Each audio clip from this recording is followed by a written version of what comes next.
बहू, बाथरूम में 2 दिन से तुम्हारे कपड़े पड़े हैं, उन्हें धोकर फैला तो दो। सुनैना ने आंगन में झाड़ू लगाते हुए कहा।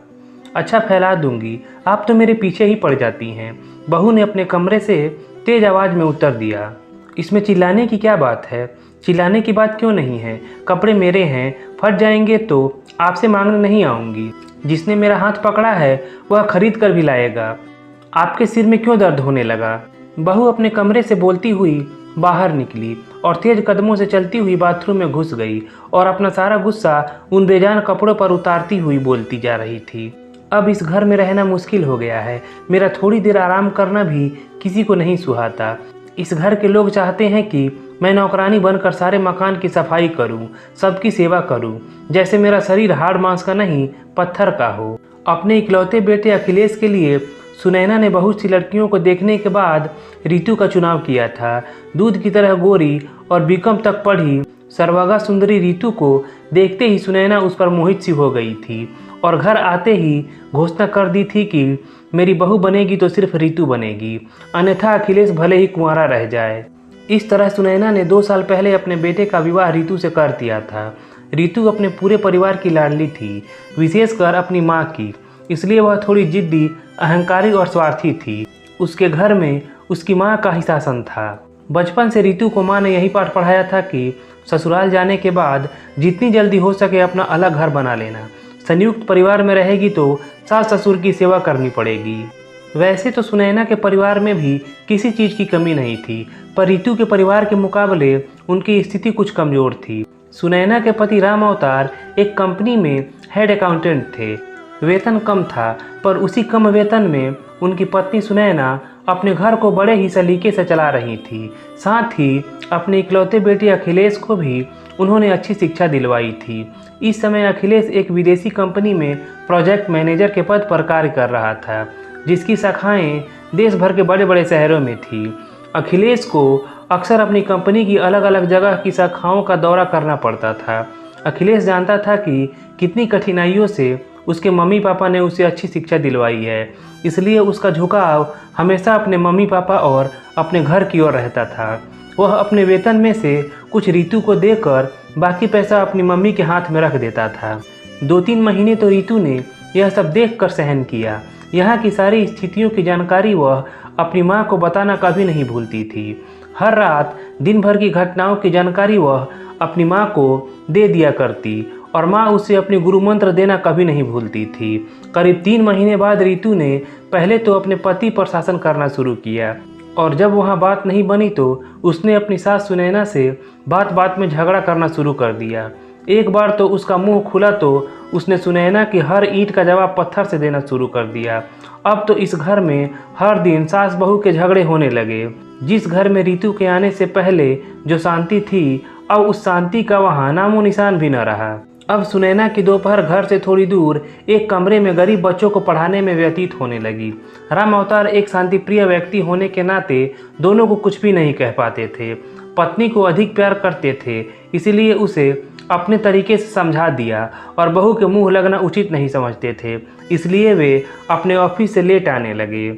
अखिलेश की भी यही स्थिति थी। जिस माँ ने तमाम मुसीबतें झेलकर उसे पाल पोस कर पढ़ा लिखा कर इस लायक बनाया कि वह इज्जत की रोटी कमा सके, उनसे वह कठोर बातें बोल ही नहीं सकता था। लेकिन रितु के सामने उसकी हिम्मत ही नहीं होती थी। उधर रितु रात दिन अखिलेश के कान भरने लगी कि अब वह इस घर में नहीं रहेगी। उसे या तो वह उसके मायके पहुंचा दे या दूसरा मकान किराए पर लेकर रहे। शाम को जब अखिलेश ऑफिस से आया तो सीधे अपने कमरे में गया। कमरे में रितु बाल बिखेरे अस्त व्यस्त कपड़ों में गुस्से में बैठी थी। अखिलेश ने उससे पूछा, क्या हुआ, इस तरह क्यों बैठी हो? आज फिर माँ से झगड़ा हुआ क्या? और क्या तुम्हारी माँ मुझसे प्यार से बात करती है? शेरनी की तरह गुर्राए हुए रितु ने कहा और उसकी आंखों से आंसू बहने लगे। इसी के साथ दोपहर का सारा वृतांत रितु ने नमक मिर्च लगाकर बता दिया। पुरुष सब सह सकता है, पर सुंदर स्त्री के आंसू वह सहन नहीं कर सकता। अखिलेश ने फौरन अपना निर्णय सुना दिया कि वह कल ही इस घर को छोड़ देगा। यह बात सुनते ही रितु के आंसू कपूर की भांति उड़ गए। सोते जागते रात गुजर गई।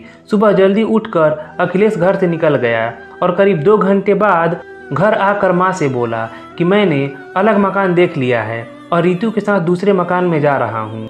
माँ ने कहा अपने पापा को आ जाने दो, उनसे बात करके चले जाना। नहीं माँ, अब मैं किसी का इंतज़ार नहीं कर सकता। हर दिन कलह से अच्छा है अलग रहना, कम से कम शांति तो रहेगी। ठीक है, मैं तुम्हें रोकूंगी नहीं, क्योंकि अब तुम बच्चे नहीं रहे। जैसा तुम्हें ठीक लगे करो। तुम्हें जिस सामान की ज़रूरत हो ले जा सकते हो, और वैसे भी यह सब कुछ तुम्हारा ही है। कांपती हुई आवाज़ में अखिलेश से कहकर सुनैना ड्राइंग रूम में जाकर बैठ गई। उस समय उनकी आंखों में आंसू थे, जिन्हें वे अपने आंचल से बार बार पोंछ रही थी। थोड़ी देर बाद अखिलेश जाकर एक छोटा ट्रक ले आया। साथ में 2 मजदूर भी थे। मजदूरों ने सामान को ट्रक में चढ़ाना शुरू कर दिया। आधे घंटे बाद उसी ट्रक में दोनों पति पत्नी भी बैठकर चले गए। सुनैना की हिम्मत नहीं हुई कि वे बाहर निकलकर उन दोनों को जाते हुए देखे। शाम को जब राम अवतार जी ऑफिस से आए, तब उन्हें अपनी पत्नी सुनैना से सारी जानकारी मिली। दुख तो बहुत हुआ, पर हर दिन के झगड़े से अच्छा है दोनों जगह शांति तो रहेगी, यह सोचकर वे चुप रहे। उस रात दोनों पति पत्नी ने खाना नहीं खाया। अखिलेश और रितु को गए हुए करीब 1 वर्ष हो गया था।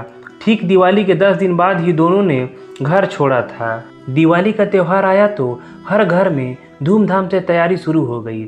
घरों में दीप जलाए जा रहे थे, पर सुनैना और राम अवतार दोनों उदास बैठे अतीत की यादों में खोए रहे। उनमें त्योहार को लेकर न कोई उत्साह था, न कोई उमंग।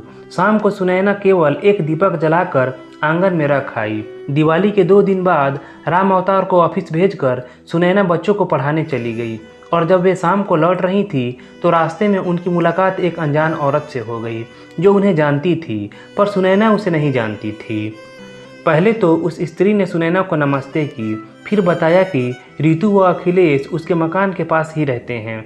आज रितु की तबीयत ज़्यादा खराब थी और उसे उसके मकान मालिक ऑटो रिक्शा से अस्पताल ले गए हैं, क्योंकि अखिलेश यहाँ है नहीं और रितु की डिलीवरी होने वाली है। सुनैना ने जब उस औरत से यह पूछा कि रितु के मकान मालिक उसे लेकर किस अस्पताल में गए हैं, तो उसने वर्मा नर्सिंग होम का नाम बता दिया।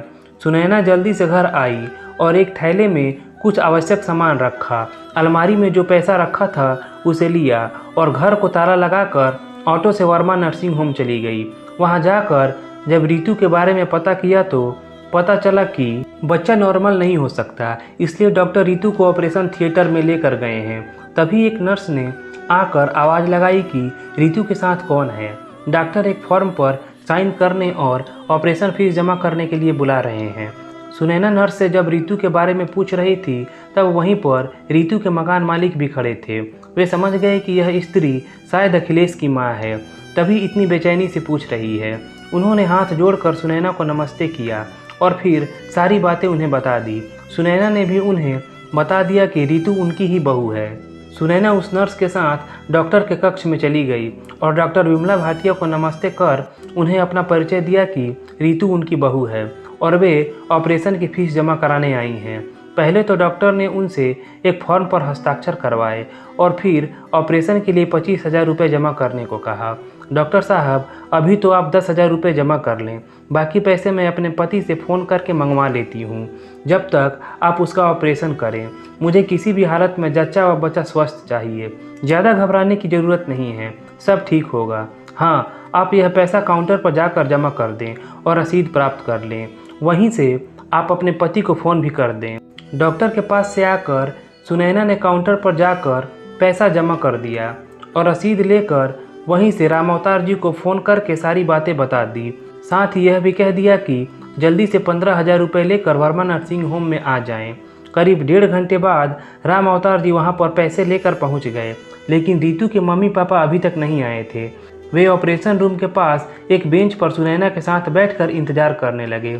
थोड़ी देर बाद एक नर्स सुनैना के पास आकर पूछने लगी कि रितु के साथ कौन आया है। सुनैना ने कहा, मैं हूँ, बधाई हो, लड़की हुई है। नर्स ने कहा, बच्ची और उसकी माँ दोनों स्वस्थ हैं। फिर थोड़ी देर बाद एक नर्स ने लड़की को लाकर सुनैना को दिखाया, जिसे बड़े प्यार से उन्होंने पहले तो देखा, फिर उसका माथा चूम अपने पति से कुछ इशारा किया। राम अवतार जी ने 500 रुपये का नोट निकालकर नर्स को देते हुए कहा कि यह मेरी तरफ से आप सबको मिठाई खाने के लिए है। थोड़ी देर बाद रितु को एक स्ट्रेचर पर लिटाकर वार्ड में लाया गया। उस समय वह बेहोश थी। वार्ड में एक बिस्तर पर लिटाकर उसके पास के पालने में बच्ची को भी लिटा दिया गया। सुनैना वहीं एक बेंच पर बैठकर कभी बच्चे को तो कभी रितु को देखती रही और पति को घर भेज दिया। करीब 4.5 घंटे बाद रितु को होश आया। उसने आंखें खोली तो देखा उसकी सास सुनैना उसके पास बैठी है और उसकी गोद में एक बच्चा है। लक्ष्मी आई है, ठीक तुम्हारी तरह। तुम भी शायद जब पैदा हुई होगी तो ऐसी ही होगी, सुनैना ने मुस्कुराते हुए कहा और रितु के माथे पर हाथ फेरने लगी। रितु को बड़ा अच्छा लग रहा था। तभी उसके मकान मालिक भी वहां आ गए और बोले, रितु, जब तुझे लेकर यहाँ आ रहा था तब मेरी पत्नी की तुम्हारी मम्मी से बात हुई थी और उन्होंने कहा था कि वे जल्द ही अस्पताल पहुँच रही हैं, पर अभी तक न खुद आई और न तुम्हारे पापा आए हैं। शाम हो गई थी। अभी तक सुनैना ने कुछ नहीं खाया था, बल्कि चाय तक भी नहीं पी थी। रात भर वह बेड के पास स्टूल पर बैठी कभी रितु का सिर दबाती तो कभी बच्ची के रोने पर उसे उठाकर घुमाती। इस तरह जिम्मेदारियों को ढोते उनकी रात आंखों आंखों में कट गई। सुबह राम अवतार थर्मस में चाय लेकर आए और दोनों को कपों में डाल कर दी। फिर पत्नी की ओर देखते हुए कहा, तुम अब घर जाओ, मैं यहाँ बैठता हूँ। कल से तुमने खाना भी नहीं खाया है। तुम्हारा खाना किचन में कल से ज्यों का त्यों बना हुआ रखा है। घर जाओ और रितु के लिए खिचड़ी बना कर लेती आना। तब तक मैं यहाँ पर बैठता हूँ। आज मैंने ऑफिस से छुट्टी ले रखी है। सुनैना दोनों को बहुत सी हिदायतें देकर चली गई। राम अवतार वहीं बेंच पर बैठ गए। करीब 1 घंटे बाद कुछ सोचकर रितु से उन्होंने कहा, बेटा मैं जरा बाहर बैठता हूँ, कोई चीज़ चाहिए तो नर्स से कहलवा देना, और वार्ड से बाहर निकल गए। रितु के बगल वाले बेड पर भी एक स्त्री को ऑपरेशन से बच्चा हुआ था। उसकी देखभाल के लिए उसकी माँ वहाँ पर बैठी हुई थी। जब राम अवतार वार्ड से बाहर चले गए तब वह औरत अपनी जगह से उठकर रितु के बेड के पास आ गई और पूछने लगी, तुम्हारे मम्मी पापा अच्छे स्वभाव के मालूम पड़ते हैं। खासकर तुम्हारी मम्मी तो बहुत ही अच्छी है, बेचारी रात भर तुम्हारी सेवा करती रही। ये दोनों मेरे मम्मी पापा नहीं, सास ससुर हैं। क्या? वह औरत आश्चर्य से रितु का मुंह देखने लगी। फिर उसने कहा, क्या दुनिया में ऐसी भी सास होती है जो कल से बिना खाए पिए अपनी बहू की सेवा कर रही है? बेटी तुम बहुत खुशनसीब हो जो तुम्हें ऐसे सास ससुर मिले हैं। पूरा वार्ड अब तक यही समझ रहा था कि ये तुम्हारे मम्मी पापा हैं। कोई सास अपनी बहू के लिए इतना कर सकती है, यह मैंने पहली बार देखा है। अगर हर सास तुम्हारी सास जैसी हो जाए तो कोई बहू जल कर नहीं मरेगी, कोई बहू गले में फंदा लगा कर नहीं मरेगी, कोई बहू जहर खा कर नहीं मरेगी, या गाड़ी के नीचे आकर अपनी जान नहीं देगी। मैं तो तुम्हें यही कहूँगी कि कभी अपनी सास को तकलीफ मत देना, कभी उससे कठोर बातें मत बोलना, और बेटी सच्चे मन से उसकी बुढ़ापे में सेवा करोगी तो इस बुढ़िया की आत्मा तुम्हें आशीर्वाद ही देगी। इतने में एक नर्स रितु को इंजेक्शन लगाने आ गई। उस औरत की बेटी ने शायद पानी मांगा और उसे वह पानी पिलाने चली गई। रितु सोचने लगी कि उसकी मम्मी भी एक औरत है और उसकी सास भी, पर दोनों में कितना फर्क है। एक केवल शासन करना चाहती है, दूसरी नम्रतापूर्वक अनुसरण। एक किसी के घर को तोड़ना चाहती है तो एक घर को बचाने के लिए स्वयं तकलीफ उठाती है। एक में दिखावा है, अभिमान है, तो दूसरी में गंभीरता एवं सहजता है। पहली नारी है इसलिए सम्माननीय है, दूसरी सम्मान के साथ साथ श्रद्धा व प्रेम की पात्र भी है। एक केवल जननी है तो दूसरी माँ। रितु की आंखें छलक रही थी। बेटा चाय पी लो। राम अवतार की आवाज़ से रितु का ध्यान भंग हो गया। रितु ने बड़े ध्यान से अपने ससुर की ओर देखा और सोचने लगी, इस व्यक्ति ने आज तक मुझे बेटा के सिवा और किसी नाम से बात नहीं की और ना ही कठोर शब्द बोले। इन लोगों के साथ गलत व्यवहार करके मैंने बहुत बड़ा अपराध किया है। फिर रितु का ध्यान भंग हुआ क्योंकि राम अवतार जी बगल वाली स्त्री से कह रहे थे, बहन जी आपको एक कष्ट दे रहा हूँ, आप मेरी बहू को हाथ लगा कर उठा दें ताकि वह चाय पी ले। वह औरत उठी और रितु को उठाकर चाय पिलाने लगी तो राम अवतार जी वार्ड से बाहर चले गए। करीब 10 बजे सुनैना जी खिचड़ी और कुछ साफ सुथरे कपड़े लेकर आ गईं और रितु को धीरे से बैठाकर चम्मच से अपने हाथों से खिलाने लगी। आज उसे यह खिचड़ी मोहन भोग के समान लग रही थी।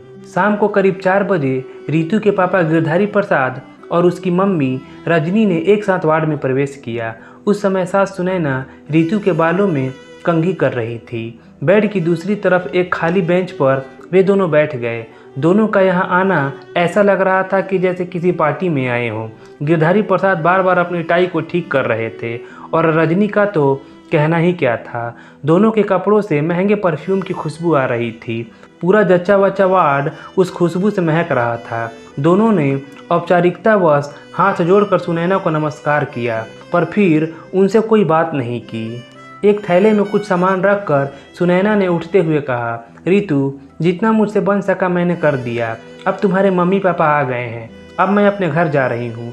तुम भी 1 सप्ताह बाद अपना टाका कटवा कर अपने घर चली जाओगी। और हाँ, आज तक की दवाइयों का और अस्पताल के बिल का भुगतान मैंने कर दिया है, जिसकी सारी रसीदें तुम्हारे तकिए के नीचे रखी हैं। अखिलेश आएगा तो उसे मेरा आशीर्वाद कह देना। इतना कहकर चलने के लिए जैसे ही उन्होंने कदम बढ़ाया, अचानक लगा कि उनका आंचल कहीं फंस गया है। उन्होंने पीछे मुड़कर देखा तो रितु उनका आंचल पकड़े हुए है और डबडबाई आंखों से उन्हें ही देखे जा रही है। सुनैना ने आंचल छुड़ाने का प्रयास किया तो रितु धीरे से बोली, मम्मी, क्या अपनी इस मूर्ख बेटी को माफ़ नहीं करोगी?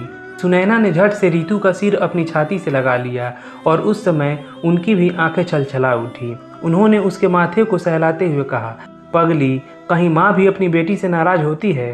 स्वयं को मूर्ख क्यों कहती है? अरे सैकड़ों लड़कियों में से चुनकर तुझे मैं अपने घर लाई थी, तो तू मूर्ख कैसे हो गई? तू मेरी बहू नहीं बेटी है और बेटी ही तुझे समझा है। सुनैना रोती जा रही थी और कहती जा रही थी, ज़्यादा नहीं रोते बेटा, अभी तुम्हारा शरीर कमज़ोर है, टाँके कच्चे हैं, रोने से उन पर जोर पड़ता है और टूटने का भय रहता है।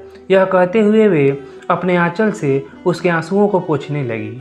अचानक सुनैना का ध्यान दूसरी तरफ बैठे गिरधारी प्रसाद और उनकी पत्नी रजनी की ओर गया, तो वे लोग कब के चले गए थे। शायद रजनी ने सोचा होगा कि यह अब उसका कोई काम नहीं, क्योंकि उनकी कोई भी विद्या अब रितु पर असर नहीं करने वाली। 1 सप्ताह बाद रितु के टाँके कट चुके थे और उसे अस्पताल से छुट्टी की अनुमति मिल गई थी। अखिलेश भी टूर से वापस आ गया। जब वह अपने कमरे पर गया तो उसे वहां सारी बातों की जानकारी मिल गई। वह अपना सामान कमरे में रखकर सीधे ही अस्पताल चला गया। माँ को रितु के पास देखकर पहले तो ग्लानि से अखिलेश के पांव ही आगे नहीं बढ़ पा रहे थे, लेकिन जब उसने रितु और अपनी मम्मी को मुस्कुराते हुए देखा तो मम्मी के पास जाकर उनके चरण छूकर प्रणाम किया। अस्पताल से जिस दिन रितु को छुट्टी मिली, उसने स्पष्ट कह दिया कि वह अब किराए के मकान में न जाकर मम्मी के साथ सीधे अपने घर जाएगी। इसलिए उसे लेकर सुनैना घर आ गई थी। अब उस घर में खुशियां ही खुशियां थी।